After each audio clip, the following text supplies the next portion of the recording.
All right, I think we're ready to get started. Thanks to all for joining us today. We're really excited to have you here. Um, and yeah, we'll dive right in. So welcome to Comprehensive Carbon Management with Pulsora. First today, we'll do quick introductions, and then we'll take a look at where carbon management stands today and the challenges that organizations are facing. We'll take a look at key capabilities and what to consider when you're looking for a carbon management solution. We'll dive right into the demo, and then we will save time for questions at the end. So please send those along, and we will get to those at the end, but you can send them throughout the session. And I would like to note also that we are recording this session, and you will receive the recording in a follow-up email. And so my name is Brooke Morrissey, and I'm a product marketer here at Pulsora. So excited to have you all here today. And I'm joined by my colleague, Jessica Mathis, who will introduce herself. Hi, everyone. My name is Jessica Mathis, and I lead our carbon product here at Pulsora. Very excited to be giving you the walkthrough today for this product. And just to briefly introduce myself, I've spent my entire career working in various sustainability roles. And most recently, prior to Pulsora, was working at the intersection of AI and climate. Great, thanks, Jessica. And I would also like to quickly introduce Pulsora. So Pulsora is the all-in-one platform for enterprise sustainability management, and this includes carbon accounting. And so our platform really empowers companies to better manage their sustainability footprint. And today we will focus on Pulsora's carbon management capabilities. So as a team, we're a global team of over 170 members, and we have more than 500 companies around the world using the platform. Our comprehensive solution is purpose-built and designed to meet regulatory reporting requirements and ensure transparency in sustainability and, importantly, in carbon data.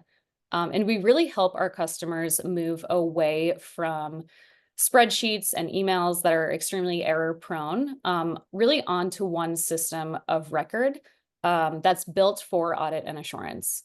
And we enable complete value chain emissions data collection that's really built to position our customers for success today and in the future as ESG reporting needs and regulations evolve. And really wanted to note that we also work with strategic partners like Accenture and Workday as they empower their customers to improve their sustainability performance and GHG emissions reporting as well. So where do companies stand today when it comes to carbon accounting and carbon reporting? So as you can see here, more than 34% of the world's largest companies are now committed to net zero. However, nearly all will fail to achieve these goals if they don't at least double the pace of emissions reduction by 2030. And so while some of this can be improved by setting multiple shorter-term targets versus a single lofty future target, a lot of this really comes down to better data and better data collection.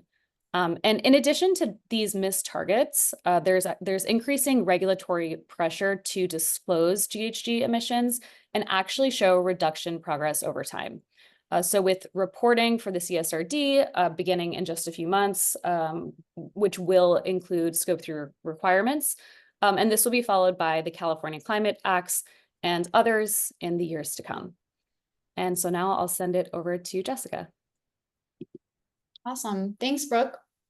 So on that note, with some of these emerging disclosures, there's actually a new element to this new kind of mandatory disclosure environment, and that is assurance.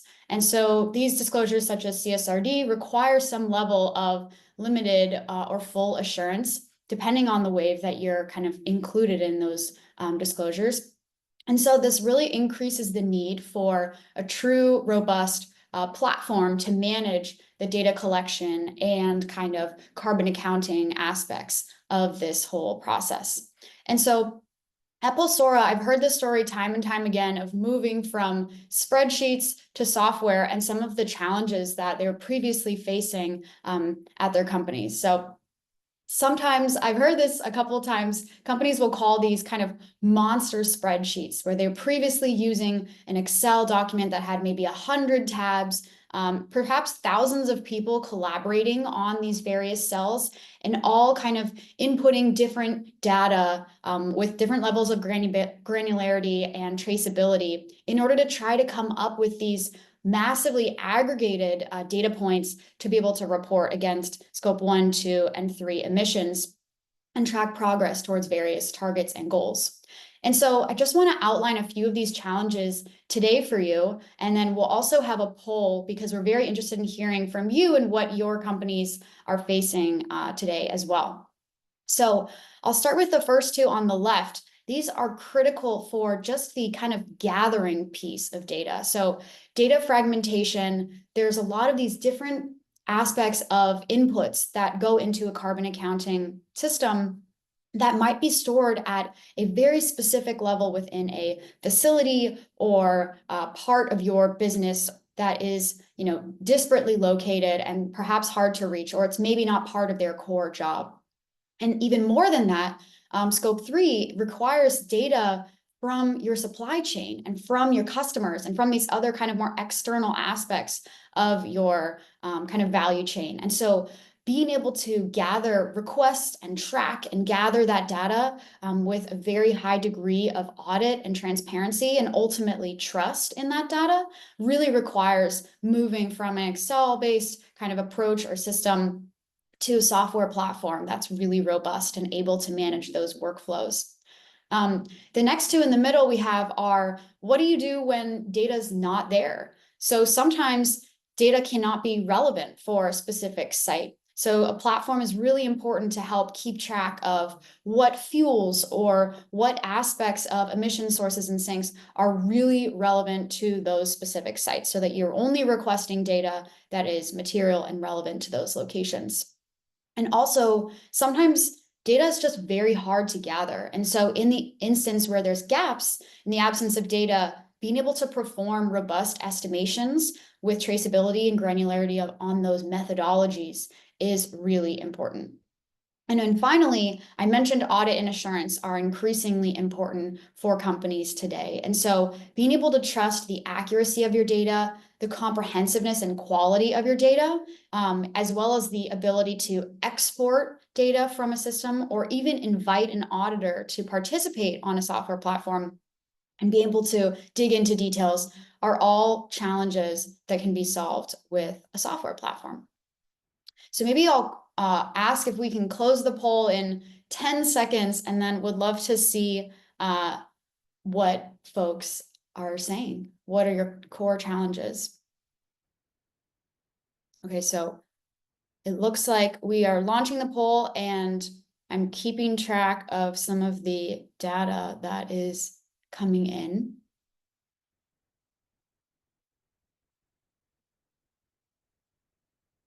By the way, throughout this webinar and demo, feel free to add any questions in the Q&A as well, because we want to make sure we're saving time at the end to get to those. And we're very interested to hear your questions. Okay, I think we can close the poll now. Awesome. So it sounds like the top two challenges that I'm seeing here are data fragmentation and data availability. So this is perhaps no surprise, especially in that data fragmentation piece, really having a software platform that can manage your organizational hierarchy and keep track of what data is coming from different pieces of your business or of your value chain is really critical. And then that data availability piece as well, being able to maintain some information about what is relevant to different sites will very dramatically improve these processes so that you're not lost in back and forth emails or digging into previous spreadsheets. Awesome. So given that, I want to move into what the checklist looks like for a robust carbon management platform. So we've talked about challenges, but I also want to talk about how a platform can add value beyond that in terms of kind of the workflow and carbon management aspects as well. So here we have these kind of 5 pillars that we think about at Pulsora for a carbon management checklist. And the first 3 are really kind of how you get a full carbon inventory together, right? So we're collecting data, we're identifying those gaps, we're tracking all these data requests down your, cascading data hierarchy. We're performing gap filling and estimations and, digging into data quality and validation issues, and then having a full auditability aspect to it so that you can really have trust in the data that is managed on the platform. But then perhaps something really important to be thinking about is, why are we doing this, right? Why are we developing this entire inventory for the purpose of, measuring our carbon emissions? And really what you can do with it is kind of 2 things. One is actions and the other is engagement. And Pulsora and software platforms can help support these 2 pillars in a very value additive way as well. So within actions, right, we can support setting goals, tracking progress against goals, alerting when you're off of goals, and also things like purchasing of RECs or offsets, keeping track of those aspects as well to make sure you're meeting any of your goals in the timeline that you're interested in. And then similarly, engagement, right? A company is nothing without engaging with its internal and external stakeholders. So the ability to pull all of that data into relevant communications and reports. And then, of course, as we've been mentioning, these mandatory disclosures are critical as well. So with that, I want to go into a demo and really show you how we do this process in Pulsora. So I'm going to start here on our net zero dashboard. So this is something that maybe a net zero owner or a sustainability manager or executive would be looking at to keep track of emissions over time and look at any kind of hotspots or anomalies and issues. So I can see here that I'm tracking my different scope emissions. I have some information about my year-over-year trends. So as I'm tracking towards my 2050 goal, I'm keeping track of my offsets and my emissions. I also have a full profile of how my emissions break down across various scopes and categories. And in Pulsora, all of our calculators are, purpose-built according to the GHG protocol and PCAF for financed emissions. So all of this is, in that standard methodology, if you think of breaking things down by scope 1, 2, and 3, and then within 3, there's 15 different categories. I also have some visibility here in my dashboard of the geospatial information in terms of where my emissions are coming from. So it looks like there's a big focus on Italy, for example. And then coming down here, I also see information about the materiality of my different scope 3 categories. So which ones are most pertinent to my business? I want to be focused on decarbonizing those as opposed to one like maybe downstream leased assets, which is very low impact to my overall footprint. But something I want to call attention to here is we have some comparisons to industry benchmarks. So over here, I can see I have 42, megatons of CO2 that I have that I'm emitting on an annual basis in my scope 2, but actually that's way over what the industry benchmark looks like. So I'm going to show you how maybe as a focus for my next year, I'm going to go through my data collection and data quality and comprehensiveness and audit review with a focus on my scope 2 emissions because I'm going to implement projects to reduce this. And so getting started here, the first thing is to gather data from various sources. So in Pulsora, we have a few different ways to get data into the system. But in this instance, I want to show you how we do tasks, because tasks are important for getting data from kind of disparate sources down in my organizational hierarchy from people who could provide me with that manual data that's not necessarily stored in a system. And so in this instance, I'm going to look at this request for electricity information from my New Jersey warehouse. So let's say I am a facility manager in New Jersey, and I have visibility and responsibility over my electricity consumption there. I can go into here and actually add and review any bills for electricity for this period. And so all this information you can see it doesn't require me to know really how this is going to apply into carbon emissions accounting. This is just providing information about the period that this bill was from, the meter, and also an amount of energy in units, etc. I can also attach evidence. So for example, here I've added an electricity bill that's showing some, an invoice that I received, and provides a little bit more contextual evidence in the case that down the line there's some kind of audit, and we want to make sure there's full trust in this data that was provided. So I can save that there. I can also go through and add another one, and I can also add a note or an explanation. So maybe I've gathered multiple bills together and I put them together into one entry. I can provide some explanation there to make sure that it's clear what this data represents. And so as I save and submit those, so I'm going to submit this now, these are going to go into my Scope 2 calculator for others to review. One other way, in case this data does exist in a source system, we can also bring that in through an integration, or what Pulsora calls data sources. So integrations can take the form of an API, they can take the form of an SFTP, they can even be sort of a file upload in the format of a templated CSV, Excel, or JSON, which we provide for all of our carbon calculators, these kinds of templates, so that in case it's easier for you to export from a system and then upload directly through here, you can do that very easily. And so we find that a lot of customers, have a balance of these kind of manual requests where they're keeping track of who's answered the requests and what evidence they've provided, et cetera, and able to issue reminders for folks who may not have replied, or they can use data sources. And one other thing that is important to note about these data requests that I was just showing you is any member of your entire value chain can be a recipient or a data provider for those requests at no additional cost. So you can have your suppliers or customers or any other people be kind of assigned those kinds of data requests as well. So now we have brought some data in, we've answered that request for the New Jersey facility, we've added in a data source. I want to go through our carbon management module here and show you what that looks like.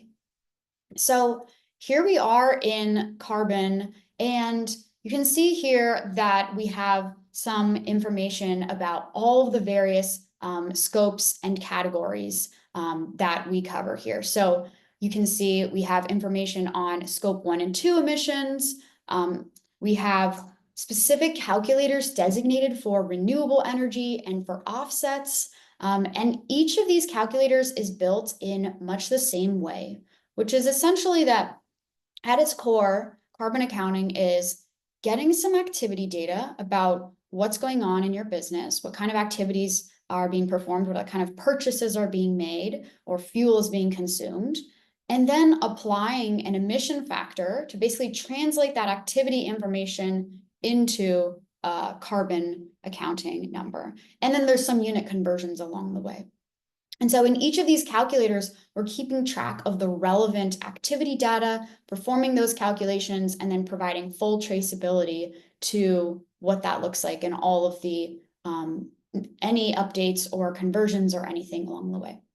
So I want to use the Scope 2 calculator as an example, since we were just providing some information for that one. And I'm going to go to my New Jersey facility. And I can see here these first two lines are actually the ones that I just submitted through that task. And some key things to keep track of here, or just point out in the way that this calculator view looks. So on the left here, we have our hierarchy component. So this is where we're modeling the organizational hierarchy, including, like I mentioned earlier, your facilities, your suppliers, your business units, all those kinds of things can all be modeled here so that you're looking at relevant data for that relevant piece of your business. And this can also be modeled in a geographic way as well. We also have in this grid, each row represents one activity. So one activity that then I'm applying the emission factor to, in order to create that emissions calculation. And at the top, I have some information on sums of my total emissions. And in this case, for scope 2, we have multiple methodologies that we are surfacing here, both location and market-based. And in this chart, I can also see some critical information, which is, for example, the start and end date of this activity. So for this electricity consumption, how much electricity was consumed at different units. So different data might come in from different providers using different units. How much money was spent. And then if there's any information about renewable energy, RECs, things like that, I can show you what that looks like in a little bit later. And then all this is kept at the period level. So you're doing your reporting on an annual period. You can be focused on just the data for that year, but you still have reference to previous years as well. And clicking into one of these activities, I can see some information and details that really help to bring that level of trust to the forefront, whether for someone reviewing the data for approval purposes or an auditor who's investigating some very specific detail. Everything is really stored in this activity details pane. So you can see, for example, some characteristics about the activity. You can see the emission factors that were used. And we even break that down by the various different component gases as well. And you can also see, even for these emission factors, the actual source link to this very site where they were downloaded from and extracted from. So you have full traceability. Those emission factors are perhaps one of the most important pieces to getting an accurate inventory together, because by selecting the right emission factor, you're increasing the accuracy of that ultimate emissions calculation. And then coming down here, we also have our conversion factors. We have any evidence that was added. So for example, in one of the two records that we had provided, we had that evidence file here. So here's that electricity bill. And then we also have an audit log. So any changes that are made are all kept track of in here, and the value that the emissions were at that time. So this is how I'm keeping track of all of my emissions data and having that full traceability. But we also mentioned another challenge was kind of the estimations and the availability or the gaps that sometimes occur when you're collecting such large volumes of data. So I want to show you this calendarized data page, which basically illustrates 4 different facilities where we're missing data, where we have estimates to kind of fill those gaps, and then also what the actual data looks like, so that you can view it on a calendarized or kind of like time series way. And so, for example, here you can see that this is the New Jersey warehouse we were just looking at. They have some actuals information for January from that bill that we provided, but then there's some time that is actually estimated, in this case, based on a square footage intensity factor. And I can see and compare different facilities to each other. I can also compare estimates to actuals and see that, wow, this is a really big gap. So all of these things are kind of helping me to both evaluate my patterns over time, perform estimates. So if I had new information I wanted to incorporate into estimates, I can select estimate here and new estimates would run. And then also look at, for example, maybe this location, this electricity is really not relevant because they weren't using electricity at that time. Maybe it's only a temporary use facility for a few months later in the year. So all this is really helping me to understand that pattern nature of my data. And then in addition, so now I'm confident with my scope 2 data. I've filled all of my gaps. I've collected all of this information, provided my audit. We talked a little bit earlier, like, what is the purpose of pulling this entire inventory together? And it's really for that action and that engagement piece. So the last thing I want to show you in this product tour is really an example of how we can do reporting through the platform. And so, for example, here we have a CDP report. So Pulsora is a gold member of or partner of CDP. We have an API connection with them as well. And for this report, I can actually publish a preview and go and take a look at what my data looks like, maybe share it internally. make sure that everyone is in agreement or share it with an auditor, and then go ahead and submit that online. So I'm going to go and look at my previous history and just download an earlier version of this and show you what that looks like. So at Pulsora, reports are really manageable in several different formats. And you can see here, there's kind of templated information. So this wouldn't change every time I run the report, but the actual data that is populated in each of these fields is the latest and greatest for the selected period that I had chosen in that reporting module. And so there's a lot of different ways that you can format and templatize these reports. This is just one example of CDP, since that's a very common one using carbon data and that our customers are using, but there's kind of a limitless set of reports that you can export from the system. And so I do want to make sure we have some time to get to those questions. So I'm going to wrap up quickly here. But just wanted to note, we went through all 5 of these steps in that carbon management checklist and how a product like Pulsora Carbon can satisfy those. We have some exciting new product updates coming. So we're launching a new feature under that ACT pillar very soon. So be on the lookout for in November some information about that, where we're using AI to help generate projects for mitigation measures in case you are off track for an upcoming net zero goal and you're kind of at a loss for new project ideas, to use Gen AI for that brainstorming. And I also would be remiss not to mention, the Pulsora Carbon product, a lot of its value also comes from the fact that it's sitting on top of the Pulsora platform and is, natively integrated with our ESG reporting module and our sustainability data management. And so all those components that I walked you through today, around data sources and requests and workflows and reports, and analytics, all of those things are all kind of underpinned with the same platform. And so this just streamlines that trust and compliance piece further, because that all that same source of truth data is being used in these various capabilities. So now I'll turn it over to Brooke, and we'll take a look at some of the questions that have come in. And thanks for your questions in advance. Perfect. Yes, thank you. So we got some great questions. The first one here is, are ESG and CSRD reports automatically generated by Pulsora? Good question. So the reporting feature that I just showed you, yes, we can do entire CSRD reports. We're doing this with several of our customers now to satisfy their, first CSRD report. And really what that takes is making sure that the data is all collected and audited on the platform. And then the reporting piece is really pulling it all together, collating it into the appropriate template with those, topics and subtopics and subtopics and metrics.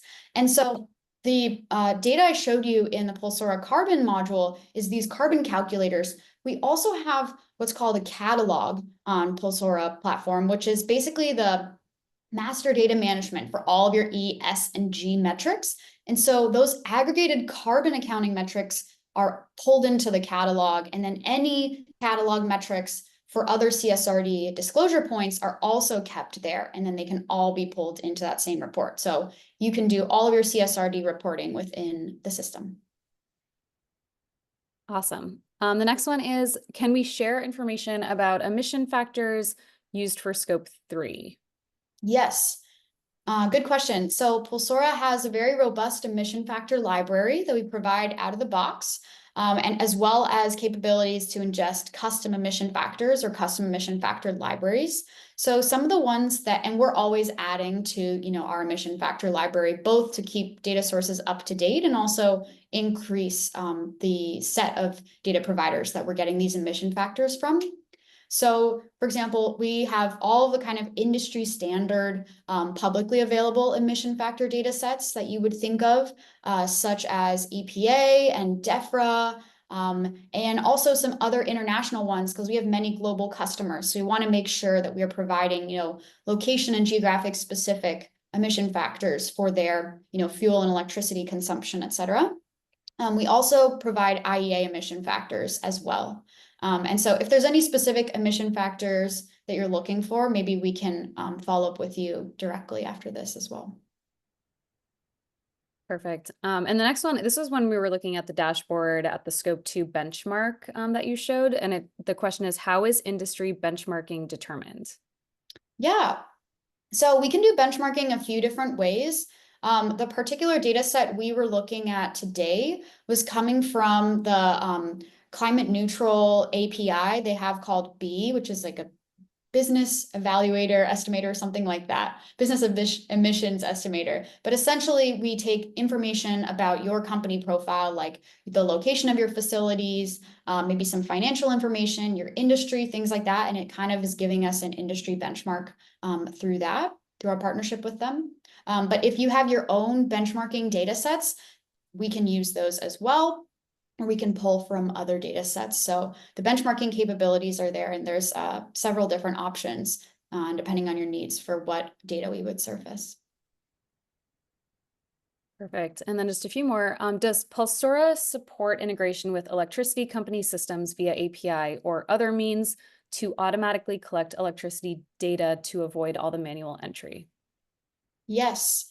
Yeah, so we have, like I mentioned, one of the ways that we can ingest data through data sources is with APIs. So we have some set of our out-of-the-box APIs, and then we also have, customizable APIs. So depending on your specific electricity provider, if they make that information available from an endpoint, then we can connect with it directly. But I think would probably require some specific details to understand your particular data source. All right, and we had one more question. When direct electricity data is not available, does the system support location-based emissions factors or something else? Yes. So we have location-based emission factors. We have information on residuals. We can keep track of your purchases in terms of renewable energy credits or any other market-based instruments like EACs, those kinds of certificates, and those can all be incorporated into your market-based emissions. But yes, we have several different options for electricity emissions factors, grid-based factors that we can explore.